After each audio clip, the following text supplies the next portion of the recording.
সকাল সকাল বাজারে গেছিলাম কয়েকটা জিনিস আনতে, সেটা হচ্ছে দুধ, ডিম আর হচ্ছে সবজি আনতে। হঠাৎ করে প্ল্যানটা চেঞ্জ করে ফেললাম, কেন কি এরা চোখের সামনে এতটাই লাফঝাঁপ দিচ্ছিল আর মনে হলো পুকুর থেকে বা নদী থেকে, যাই হোক জানি না, তুলে এনে এদেরকে ট্রেতে আটকে রাখা হয়েছে। তার কারণে এরা রীতিমতো যুদ্ধ শুরু করেছে, লাফঝাঁপ, আর দেখতে এতটাই ভালো লাগছিল। তো তার কারণে ডিসিশনটা আমি হঠাৎ করে চেঞ্জ করে নিলাম। চেঞ্জ করে আমি এই কয়েকটা ট্যাংরা মাছ নিলাম। আর ট্যাংরা মাছ অনেক দিন কেন, অনেকগুলো বছর আমি প্রায় খাইনি, তো সে কারণেই এবার কিন্তু ভালো করে ধুয়ে নিয়ে এসে আমি কিন্তু এখানে অ্যান্টিসেপটিক অ্যাপ্লাই করে দিয়েছি। সেটা হচ্ছে নুন আর হলুদ। তো হলুদটা আপনারা সবাই জানেন, অ্যান্টিসেপটিক যে কোনো ননভেজ জিনিসে কিন্তু এগুলো মানে ম্যারিনেট করতে গেলে হলুদ নুন অবশ্যই দিয়ে আমরা করি, আর এটা না করলে আমাদের শরীরের জন্য খারাপ। তো যাই হোক, এটাকে ম্যারিনেট করে রেখে দিলাম। আর এদিকে কিন্তু আমি এর যে মশলাটা, সেটা কিন্তু আমি সম্পূর্ণ হচ্ছে প্রিপারেশন করব, শিলে বাটবো। কারণ শিলে বাটা মশলার যা টেস্ট হয় সেটা অন্য কোনো মশলা ভাবে কম্প্রোমাইজ করলে কিন্তু হয় না। তো আমি কিন্তু এখানে নিয়েছি কয়েকটা সরষে, কয়েকটা বলবো না, একটু সরষে মাছ বুঝে নিয়েছি, একটু পোস্ত নিয়েছি, আর এখানে কাঁচা লঙ্কা আমি ঝাল মতো কয়েকটা দিয়েই আমি বেটে নেব।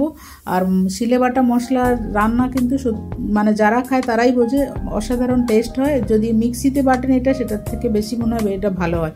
তো আমি তো সময় পেলে মোটামুটি যেটাতে অ্যাপ্লাই করা যায় সেটাই করার চেষ্টা করি। তো যাই হোক, এই কথা বলতে বলতে কিন্তু আমার মশলাটা পেস্ট হয়ে গেছে। এই যে দেখতে পাবেন, দেখুন মশলা একদম রেডি হয়ে গেছে আমার। আর এভাবে কারা কারা শিলে বাটেন আপনারা, সেটা বেটে খান, সেটা আপনারা কমেন্ট করে জানাবেন। আর সব মশলা না হলেও আমি কিছু মশলা যেগুলো খেতে রান্নায় লাগেই, সেটা আমি কিন্তু শিলে বেটে নিই। এদিকে কিন্তু মশলা বাটা শেষ হয়ে গেছে, আমি কিন্তু এবার মাছগুলোকে একে একে ভেজে নেব।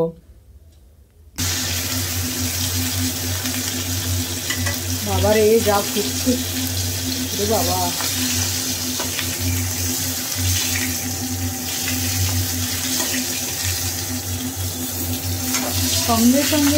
সঙ্গে সঙ্গে যদি উল্টে না দেওয়া হয়, এদের তো রায়গরমাটি শুরু হয়ে যায়।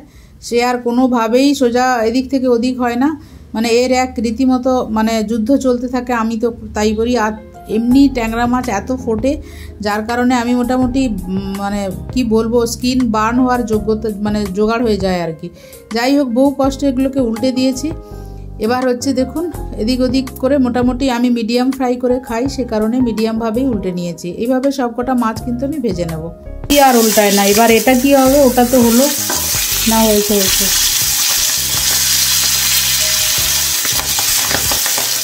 এবার কিন্তু কড়াইতে কয়েকটা ফোড়ন দেবো, 5 ফোড়ন দেবো, শুকনো লঙ্কা ফোড়ন দেবো। আমি কিন্তু ননভেজে ম্যাক্সিমাম 5 ফোড়ন দিই, তাই বলে চিকেনে কিন্তু দিই না, বাট মাছের কিছু কিছু মাছের জন্য 5 ফোড়নই বেস্ট। তো শুকনো লঙ্কা ফোড়ন আর 5 ফোড়ন দিলাম। এখানে মশলা পেঁয়াজ কয়েকটা কুচো দিয়ে দেবো, আর 2 কোয়া রসুন দিয়েছি, কারণ ট্যাংরা মাছ যতই জ্যান্ত হোক না কেন, আমি যেহেতু একটু ননভেজ খাই, আর ট্যাংরা মাছের জন্য বলেই আমি আরও দিলাম। আর এখানে কাঁচা টমেটো আর কয়েকটা পাকা টমেটো দিলাম। দিয়ে এবারে কিন্তু মশলাটাকে আমি ভালো করে ভেজে নেব, নাহলে কিন্তু রসুন পেঁয়াজের গন্ধ ছাড়বে। আর এখানে একটু কয়েক ফোঁটা নুনও দিয়ে দেবো, তাহলে তাড়াতাড়ি মানে পেঁয়াজটা টমেটোটা গলে যাবে। তো যাই হোক, এভাবে মশলাটা ভালো করে ভাজার পরে এবার আমি কিন্তু কিছুক্ষণ পরে আমি হলুদ দিয়ে দেবো। এখানে আর কোনো অন্য মশলা আমি কিন্তু দেবো না। আর চাইলে শুকনো লঙ্কার মানে লাল লঙ্কা দিয়ে দেওয়া যায়, কিন্তু আমি লাল লঙ্কা দিয়ে বানাবো না। আর আমি খুব একটা মানে গুঁড়ো লঙ্কা খাই না। তো এইভাবে মশলাটা ভাজা হয়ে গেলে কিন্তু ওই যে বেটে রাখা মশলা আমি কিন্তু জল দিয়ে গুলে রেখেছিলাম, উপরে জলটাই খালি দেব। কারণ সর্ষের খোলা আমি দেব না, কেন কি সর্ষের খোলা দিলে কিন্তু মানে শরীরের জন্য খারাপ। তাই আমি খোলাটা বাদ দিয়ে জলটা উপর থেকে ছেঁকে দিয়ে দিলাম, যতটা দেওয়া যায় দিয়ে দিলাম। আর বাকিটা আমি কিন্তু এইভাবে দেখুন হাত দিয়ে জাস্ট চেপে নিলাম। এই যে খোলাগুলো, এগুলো বাদ দিয়ে দেবো। তো আমি আর কয়েকটা কাঁচা লঙ্কা দিয়ে দিলাম জাল মতো।